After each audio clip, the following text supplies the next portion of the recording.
Hi guys, and this is Lizelle T. And today, let's talk about procedural guidelines for accreditation of practitioners, consultants, and organizations on occupational safety and health in the Philippines.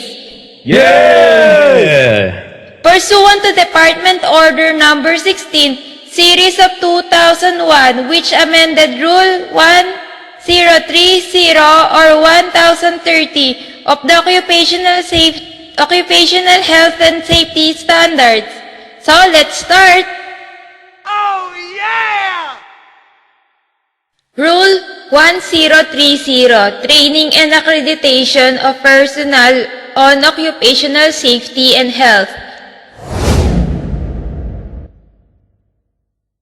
Rule 1031, General Provisions.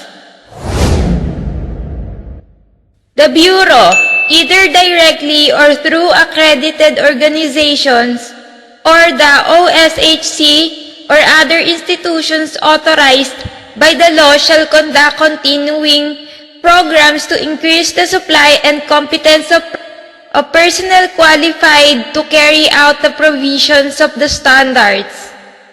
Number 2, the Bureau shall prescribe the required training programs which shall, in consultation with the OSH or other institutions authorized by the law and other technical societies, contain provisions requiring the incorporation into the training programs of the latest trends, practices, and technology in occupational safety and health. Rule 1032, Definitions.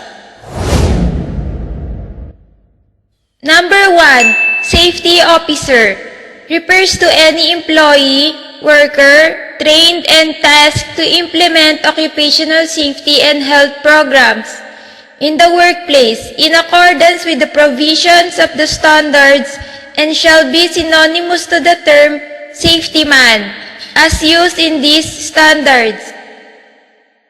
Number 2, Occupational Safety and Health Personnel, refers to physician, nurse, dentist, chemist, engineers, safety officer, first aider, and other persons engaged by the employer to provide occupational safety and health services as required by the standards. Number 3, Practitioner in Occupational Safety and Health, refers to any qualified person as assessed and duly accredited by the Bureau to practice and render occupational safety and health services in a defined and specific scope or core competency. Number 4, Occupational Safety and Health Consultant, refers to any practitioner in occupational safety and health or group of persons or organizations duly accredited by Bureau to practice, perform, and or render consultative and or advisory services on occupational safety and health in at least 2 fields of specialization as enumerated in Annex A.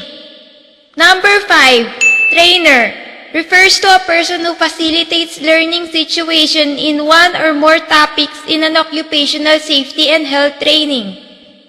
Number 6, Training Organization, refers to an institution accredited or authorized by law to conduct training in a particular field or a combination of fields on occupational safety and health. Number 7, Hazardous Establishment, refers to an establishment where work operations or practices performed by a worker in the establishment or workplace in conjunction with or as an incident to such operations or practices in which exposed the employee or worker to hazards likely to cause disabling injury, illness, death, or physical or psychological harm. Number 8, Highly Hazardous Establishment, is one where potential hazard within the company may affect the safety or health of workers, not only within, but also persons outside the premises of the workplace. The following are workplaces commonly associated with potentially high hazardous activities? A. Petrochemical works and refineries. B. Chemical works and chemical production plants. C. LPG storage and materials. D. Stores and distribution center for toxics or hazardous chemicals. E. Large fertilizer stores. F. Explosive factories. G. Works in which chlorine is used in bulk. H. Activities closely similar to the activities enumerated above. And I. Activities are determined by Bureau in accordance with existing issuances related to classification of establishments. Rule 1033 or 1033. Training and personnel complement. The minimum qualifications, duties, and number of required safety and health officers shall be as follows. Number 1. All safety officers must complete the Bureau-prescribed training course prior to their appointment as in their respective places of employment. Number 2. All full-time safety officers must meet the requirement of DOLE accredited safety practitioners or safety consultant by Bureau. Number 3. Not less than the following number of supervisors or technical personnel shall take the required trainings and shall be appointed as a safety officer on a full-time or part-time basis, depending on the number of workers employed and the hazardous or non-hazardous nature of the workplace pursuant to Rule 1013 or 1013 of these standards. Number 4. Duties of Safety Officer. The duties of safety officer are specified under the Rule 1040 or 1040 of these standards. A part-time safety officer shall be required to perform the duties of safety officer at least 6 hours per week. Number 5. The employment of full-time safety officer may not be required if the employer enters into a written contract with a qualified consultant or consulting organization, whose duties and responsibilities shall be duties of a safety practitioner. As is stated in this rule, the employment of a consultant, however, will not excuse the employer from the required training of his supervisors or technical personnel. Rule 1034, Accreditation. The Secretary, upon the recommendation of Bureau Director, may accredit any qualified safety and health consulting and training organization, and through the Bureau may issue accreditation to any qualified safety and health personnel, individual to carry out the provisions of the standards. 1034.01 Requirements for accreditation of a practitioner in occupational safety and health. Any qualification for accreditation shall satisfy the enumerated requirements. A. Practitioner in occupational safety and health. Number 1. The individual must have completed the 40-hour basic occupational safety and health training course as prescribed by the Bureau. Number 2, must have at least 3 years of relevant experience in occupational safety and health. Number 3, must possess the minimum qualifications stated under the Rule 1964.01, number 1 to 5, whichever may be applicable, and number 4, must be duly licensed to practice his or her profession in the Philippines. Number 5, if applicant is a graduate of any 4 or 5-year college course without a license, he or she must have at least 4 years relevant experience in any of the subcomponents in a field of specialization as enumerated in Annex A. And number 6, if the applicant is a college undergraduate, he or she must have at least 10 years relevant experience in occupational safety and health. B. Consultant in Occupational Safety and Health. The applicant must be accredited practitioner for at least 5 years with experience with at least 2 fields of specialization enumerated in Annex A.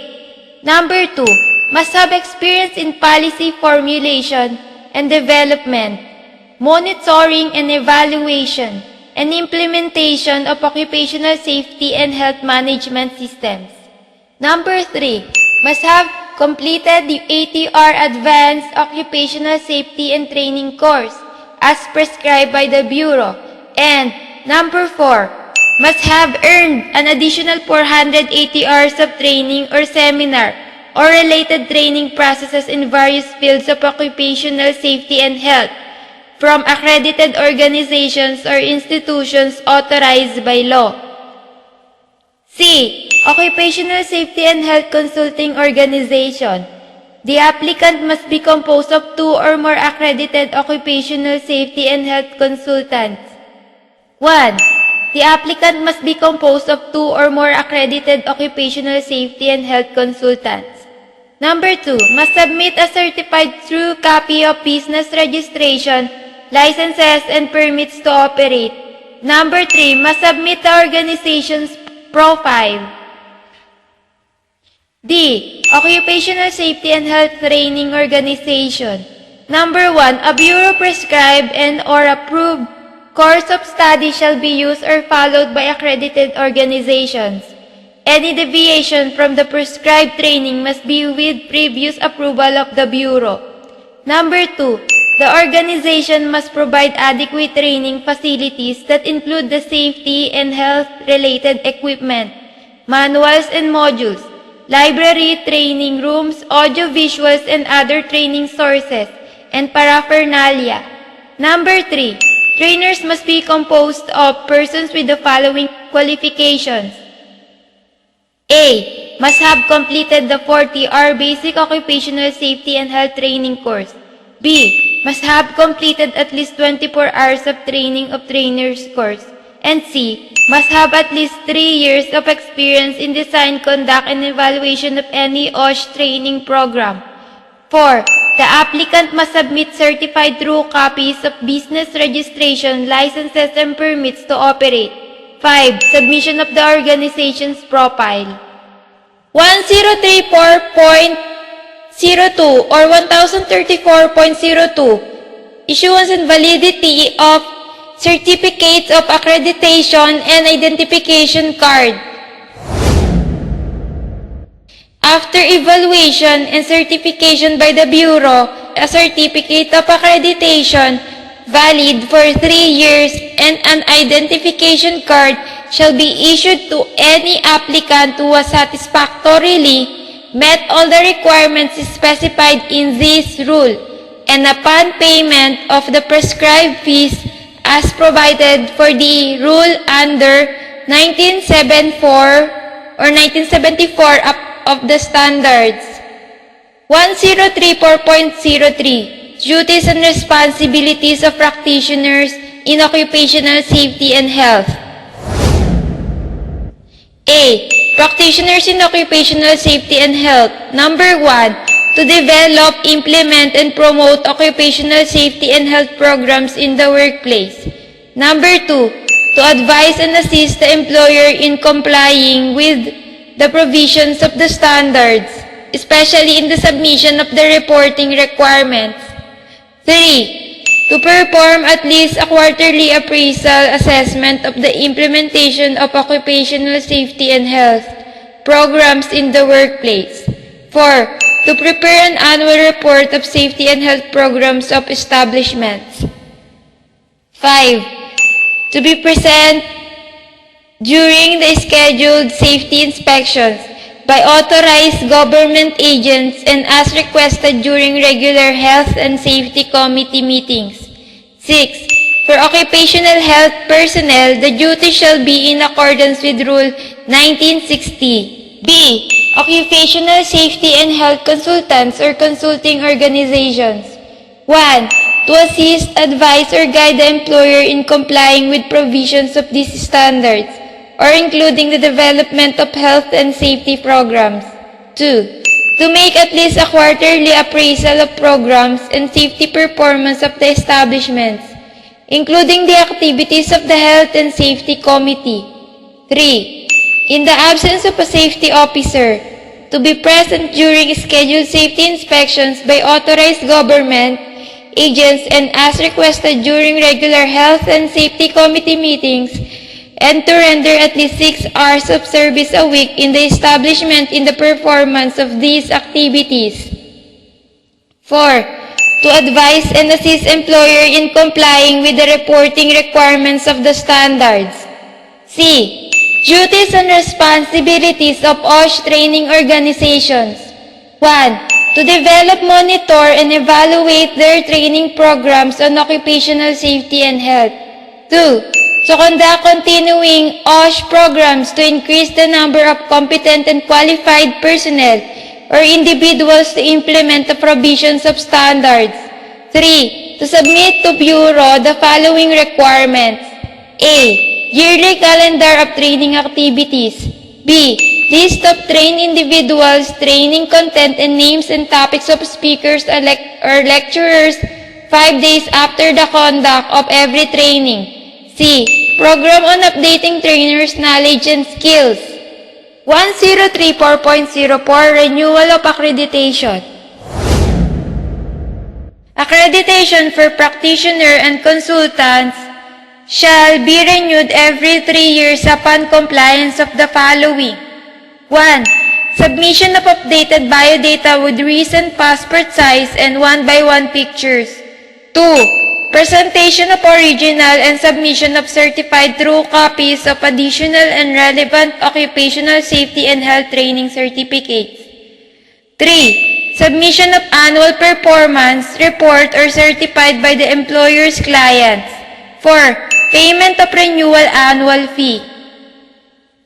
Accreditation for both training and consultant organizations shall be renewed every 3 years upon compliance of the following. 1. Submission of an updated organization profile. 2. Submission of calendar of trainings or services and other related OSH activities. 3. Submission of an annual accomplishment report on trainings conducted or safety training organization and consultancy services provided, consulting organization. 4. Submission of an updated resume trainers for safety training organization and consultant for consulting organization. 5. Submission of photocopy of certificate of accreditation. 6. Submission of monitoring and evaluation reports. And 7. Payment of renewal or annual fee. 1034.05 or 1034.05 Suspension or cancellation of accreditation. Accreditation of OSH, practitioner or consultant, consulting training, organization may be suspended or cancelled by the Secretary after due process and upon the recommendation of the Director of any of the following reasons. Suspension. Number 1. Inactive as occupational safety and health practitioner or consultant training, consulting organization for the 3 consecutive years. 2. Failure to renew accreditation with the Bureau on or before anniversary date of the original accreditation. 3. Non-compliance with the provisions or other requirements of this rule. Cancellation. Number 1.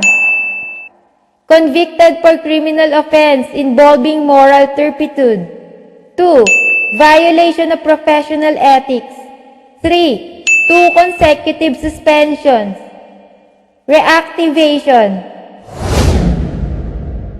An appeal for reactivation of suspended accreditation shall be filed with Bureau for consideration. 1035. Audit System. A regular audit shall be done by Bureau to determine compliance with the provision rule of 1034 or 1034. 1036. Prohibition in the practice of occupational safety and health. Number 1. No person or organization shall be allowed, hired, or otherwise employed as a practitioner or consultant in the practice of occupational safety and health unless the requirements of this rule are complied with. 2. Foreign nationals may be issued accreditation upon compliance with the provisions of this rule and subject to the requirements of existing Philippine laws and regulations. All policy issuance, rules, and regulations or parts thereof, inconsistent with any provision of this order, is hereby repealed, modified, superseded, or amended accordingly. The above-mentioned amendment shall take effect 15 days after announcement of adoption in a newspaper of general circulation, Manila, Philippines, on 18th day of December 2001. So this is by Patricia A. Santo Tomas of the Secretary.